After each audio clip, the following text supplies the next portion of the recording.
बहुत समय पहले की बात है। एक सुंदर सा गांव था, उदयपुर। उदयपुर जो अपने ऊबड़ खाबड़ रास्तों और खतरनाक नदी के लिए भी जाना जाता था।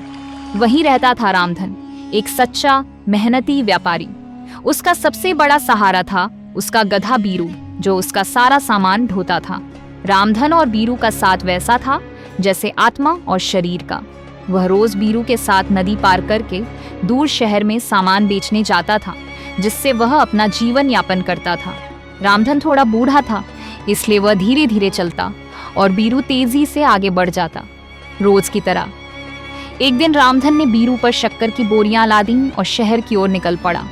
रास्ते में नदी आई, पानी तेज था और रास्ता भी बहुत संकरा था। जैसे ही बीरू नदी में उतरा, उसका पैर फिसल गया और वह अचानक नदी में गिर पड़ा।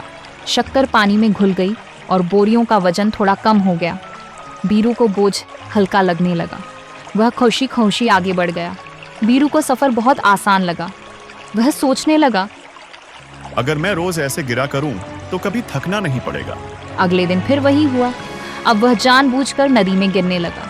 हर बार गिरकर बोरी हल्की करना और आराम से चलना उसकी आदत बन गई। धीरे धीरे रामधन को बहुत नुकसान होने लगा। उसे कुछ गड़बड़ महसूस हुई। एक दिन वह बैठकर सोचने लगा, बीरू कुछ गड़बड़ तो नहीं कर रहा है। रामधन ने ठान लिया, आज मैं इसका सच्चाई से सामना करूंगा। उसने कहा, आज मुझे थोड़ा जल्दी जाना है, मैं जा रहा हूँ। तुम सामान लेकर आराम से आना। यह कहकर वह चला गया, लेकिन वह चुपचाप नदी के किनारे एक पेड़ के पीछे छिप गया। कुछ देर बाद बीरू आया और रोज की तरह नदी में कूद पड़ा। रामधन ने यह देख लिया। उसकी आंखें फटी की फटी रह गईं। वह बिना कुछ कहे वहां से चला गया। रामधन बोला, बाप रे बाप, इसका कुछ ना कुछ इलाज तो करना ही होगा। अगली बार उसने शक्कर की जगह रुई की बोरियां लाद दी बिना कुछ कहे। रोज की तरह आज भी बीरू चल पड़ा।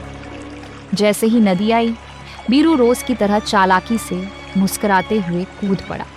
लेकिन जैसे ही बोरियां भीग गईं, उनका वजन दुगना हो गया। बीरू की सांस फूलने लगी। उसकी पीठ झुक गई। आंखों में डर उतर आया।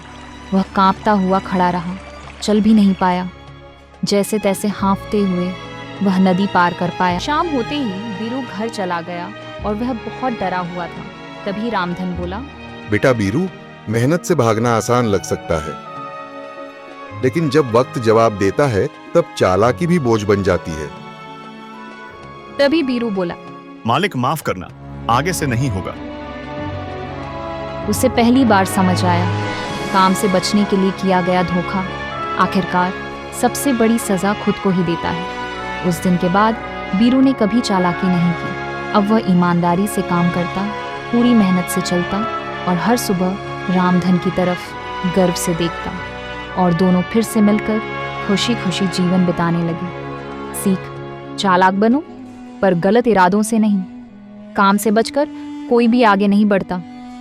दोस्तों, ऐसी ही और वीडियो देखने के लिए हमारे चैनल क्रिएटिविटी हब मनीष को फॉलो करें। धन्यवाद।